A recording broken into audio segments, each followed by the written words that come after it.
In the 2024 presidential campaign, Donald ran on a platform of promising economic prosperity, bolstering the working class, and lowering prices. In reality, during his second term, the exact opposite of those things have happened. Prices continue to rise, jobs are few and far between, and his followers are quickly losing faith in the American economy.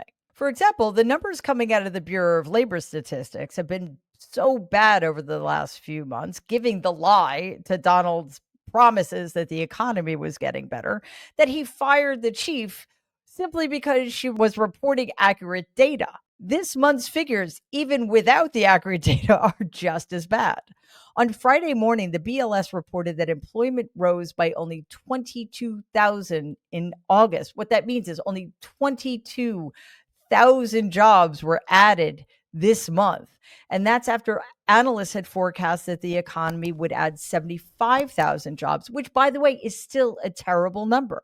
According to the agency, losses in federal government employment was one of the major reasons for this decline, which is to say, we can completely lay this at the feet of Donald and the Trump regime for firing so many civil servants. You know it's bad when Fox is forced to report on the failure. Take a look at Fox's report. Disappointing jobs data. Only 54,000 private sector jobs added. And look at this. The yield on the 10-year Treasury below 4.2%.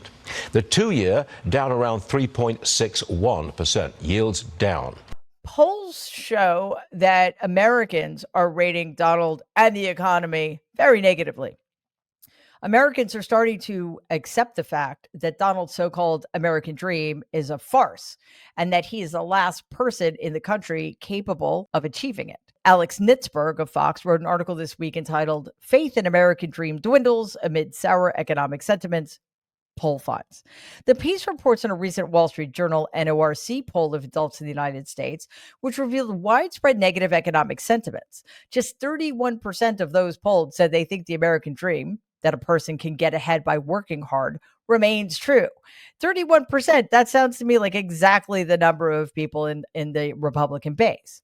A whopping 46% indicated that they believed it previously held true, but no longer does, which is to say 46% now believe that the American dream is a myth. Combined, nearly 70% now hold that view, the highest level recorded in almost 15 years of polling, according to the Journal. What is Donald doing with these new jobs data? Well, of course, he's lying about them.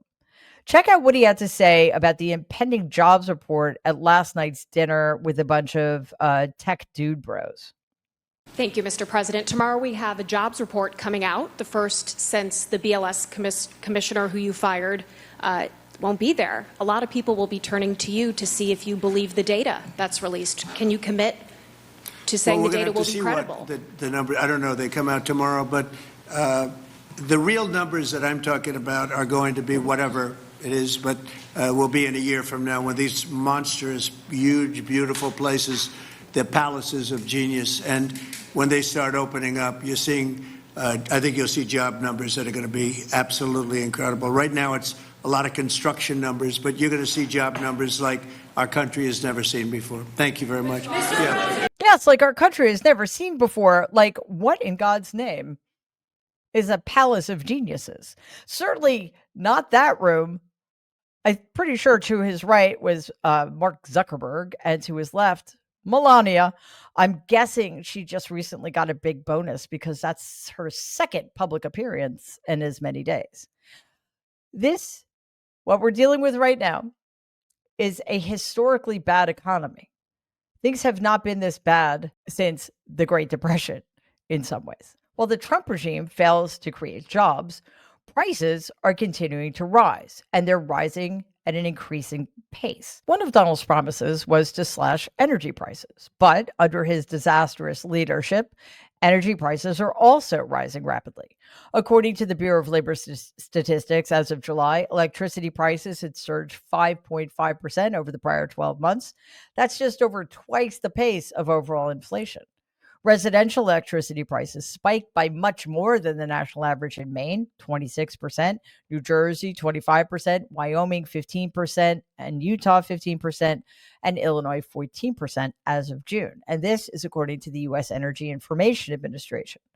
Of course, Donald blamed this rise on states that use green energy instead of his own bad policies. He said this on his failing social media platform, quote, "Any state that has built and relied on windmills and solar for power are seeing record-breaking increases in electricity and the energy costs, the scam of the century," unquote. Thank you for your attention in this matter. Constantly refusing to take responsibility or change course after something is clearly not working is the hallmark of Donald's so-called leadership. And this is the problem we're facing right now.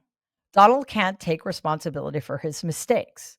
When he makes a mistake, instead of owning up to it or course correcting like any mature, reasonable human being would do, he doubles and quadruples down on his mistakes because protecting his ego is more important to him than protecting the American people.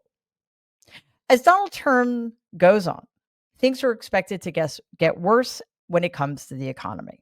According to a new survey released by PwC on Wednesday, Americans this year will likely reduce holiday spending to $1,552 a person on average, which is 5% less than it was in 2024. That includes spending on gifts, travel, food, and entertainment. Overall, 84% of consumers expect to cut back spending in general over the next 6 months, according to the report. Allison Furman, PwC's consumer markets industry leader, told CBS Money Watch, quote, "Inflation is kind of creeping in and they're seeing it affect their wallets," unquote. So after everything we've been told over the last couple of decades, it turns out that the party actually waging the war on Christmas is the Republicans. Please take a second and like and share this video. It'd be awesome if you could subscribe to the channel. If you're listening to us in podcast form, please follow us and give the show a 5-star rating because it really does help other people find our content. Thanks.